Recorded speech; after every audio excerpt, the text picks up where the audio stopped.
werden sie über ihre Zukunft reden. Demokratisch.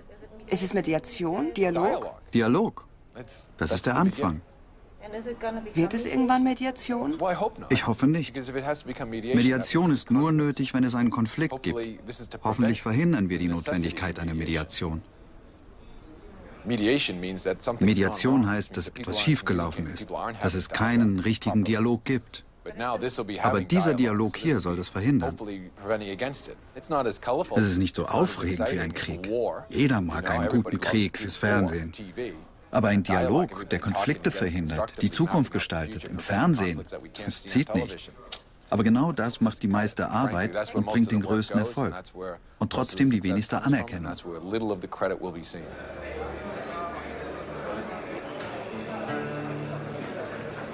Just, can you move the tables much closer to each other and more to the front? You know, the table's closer in.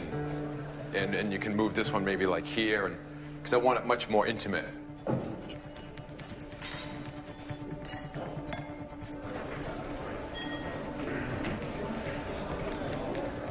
Assalamu alaikum wa rahmatullahi wa barakatuh. My name is David Gorman. I'm from the Center for Humanitarian Dialogue. What this is about is helping you, providing the space for you, providing the place for you to come together and talk as equals around tables. A position is what I say I want. So I want this Mohammed Al-Keish's cup of coffee. Yeah, that. Yeah, that's what I tell him. That's my position. My interest is what we want. Meaning, I'm thirsty, and I need some caffeine. So perhaps it means that we get another cup of coffee. But maybe there's something more, which is a need. And what I need can often be personal.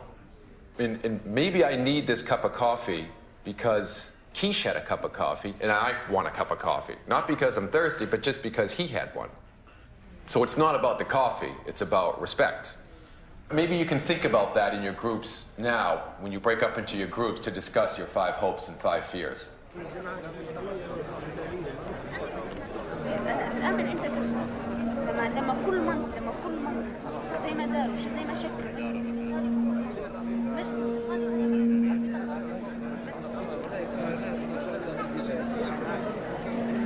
But in all of these places, you always have one person that's upset, for some reason or another. In every country. Even in Norway, you had this guy who killed everybody, 100 people, because he was upset politically about something.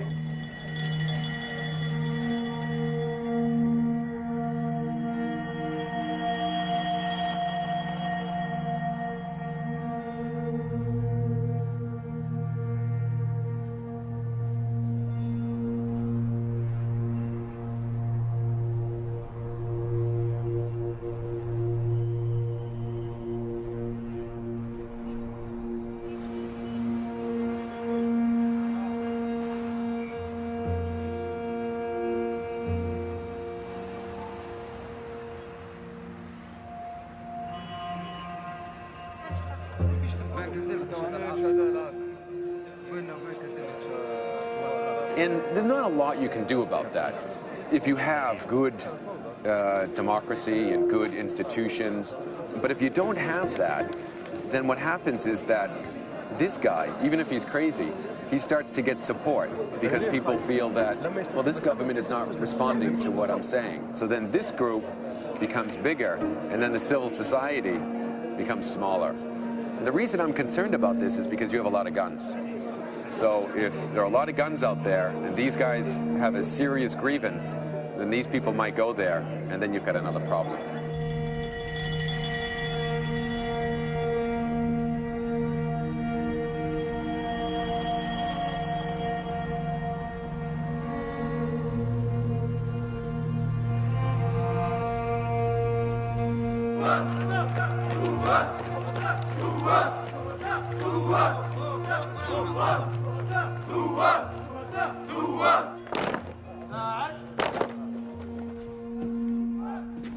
We're here because whenever there is the removal of an authoritarian leader, there is often a very difficult transition process. This is my concern. And first, expectations. I think people's expectations are very high. So, do you have a young man with a gun, without a wife, and without a job? That's a problem anywhere in the world. No, not at all. I've worked in Islamic countries. I lived in Palestine for 3 years. كنت ساكن في فلسطين 3 سنين. في إندونيسيا، في تركيا. مش مشكلة في هناك. If I could say one thing to remember, it's just managing expectations, that's all. There's going to be someone, I guarantee, after Gaddafi falls, there's going to be someone who's got some guns that doesn't want to give them back and is causing a problem. Just watch out. Watch out for this little guy here. Now, this guy is from that tribe. This guy's he's a bit Islamic. This guy is a bit of a lefty. I'm more worried about this guy. He's not happy. He's never been happy. But he's got a few guns, and he's got a few friends. I think we have a big advantage, and that is we are a rich country. So if we get our wealth, even this unhappy guy, financially, you can make him happy. And this guy says, well, wait a minute. How come he gets money? Just because he's a pain in the ass? Well, then give me money. Since you have a lot of money, you can give everybody money. And the problem is more of the little problems that could become big problems if they're not addressed now. I mean, surely one of these young shabab might see himself as the next Gaddafi. What's your message to young officers? يكونوا للوطن مش لشخص. شكرا. تمام. تمام. مع السلامة. مع السلامة. مع السلامة. مع السلامة. مع السلامة.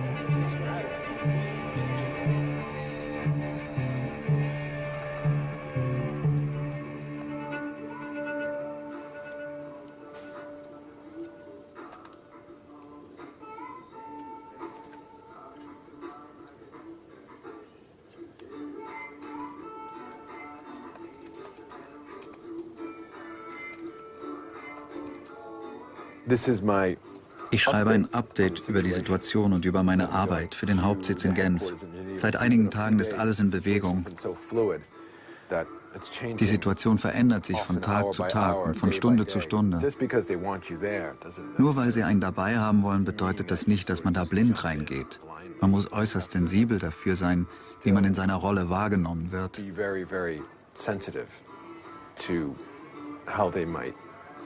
Feel about your role.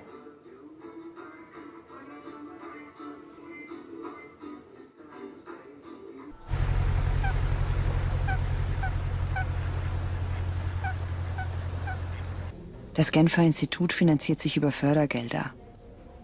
Jedes Jahr müssen die Mediatoren ihre Einsätze vor Vertretern von Regierungen und Institutionen vorstellen, um Gelder für ihre Projekte zu akquirieren. So the Darfur project was a request from the AU-UN mediation team to help get the humanitarian agenda into the Darfur peace process, to see if we can help look at a comprehensive plan of action. Those of you who remember the Vietnamese days, that phrase sort of resonates for many of us still. Is there a wider solution here? Can we look at different aspects? So difficult as it often is, and sometimes without tangible outcomes, nevertheless, we'll keep those lines open in the coming year. Thanks, Dennis. So, any questions or comments on the program that we've heard about? In the current budgetary climate, which is a phrase that is always used in the preamble to some bad news, it would help us very much to have as much solid steel going into those arguments as we can get. Your organization and your expertise is so process-driven and so important in this way that sometimes it can get lost in the smoke for the people who are looking for good deliverables to wave around as flags. Measurable and quantifiable indicators for how we're going to describe what the payoffs are for the investments that we're making in CHD. So there's my observation. I don't expect you to give me a nice laundry list now. I'll look at this as a process itself, and Chris and I can talk about it later. Great, thanks. Any other questions?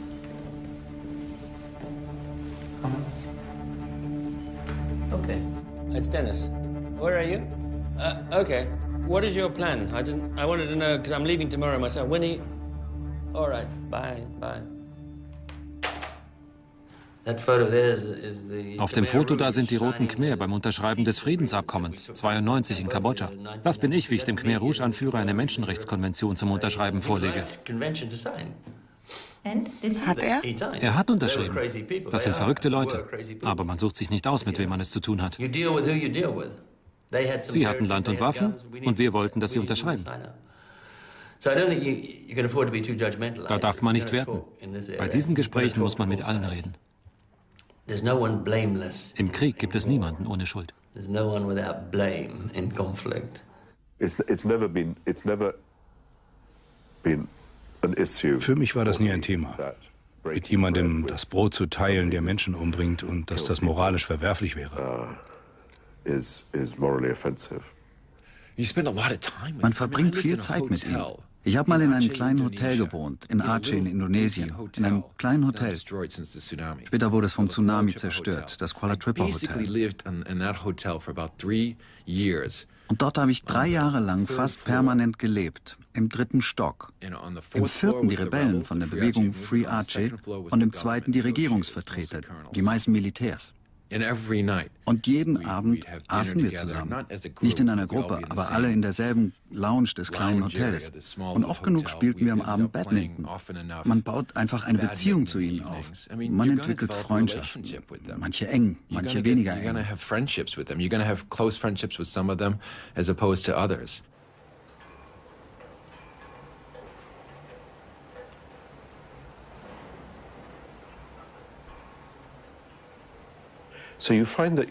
Irgendwie erscheint einem das Leben schon sehr, wie soll ich sagen, dünn. Manchmal drehe ich mich um und denke, was mache ich jetzt vor dem Mittagessen? Ich weiß es nicht. Auf jemanden warten, der zu irgendwas Ja sagt. Es ist ein Leben, das sehr von anderen bestimmt wird.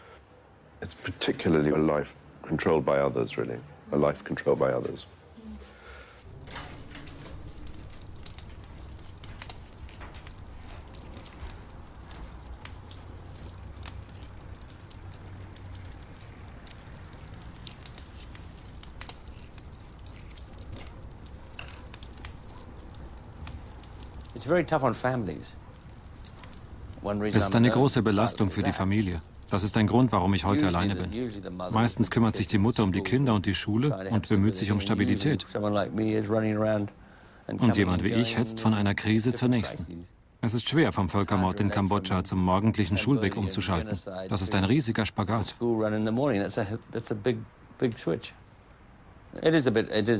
Es macht schon ein bisschen süchtig, das stimmt. Wenn man es wie ich sein ganzes Leben gemacht hat, 35 Jahre lang, dann ist es schwer, an einem Ort zu bleiben. Das ist wahr. Reisen ist permanente Bewegung. Diese permanente Bewegung ist ein Ersatz fürs Leben.